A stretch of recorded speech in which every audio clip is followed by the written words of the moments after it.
First thing when making collards is you're going to want to clean them really good. Put them in a sink full of cold water with just a little bit of vinegar in there and wash them really good. Just the smell of these remind me of my southern mama. It's not like you'd want to just go out and buy a candle that smells like collard greens, but it is a very familiar and earthy scent. Usually I cook my bacon in the oven in a baking pan, but I wanted to use the frying pan because I'm saving the bacon fat to saute the onions and garlic in. So then just remove your bacon and set it aside for a while, and then put your chopped onions into the bacon grease in your frying pan.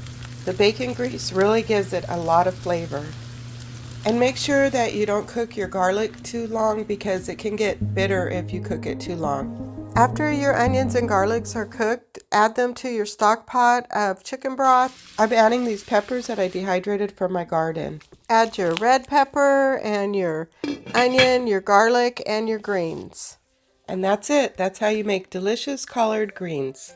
Serve with black-eyed peas and cornbread for a delicious New Year's Day meal. Thank you for watching. Happy New Year's!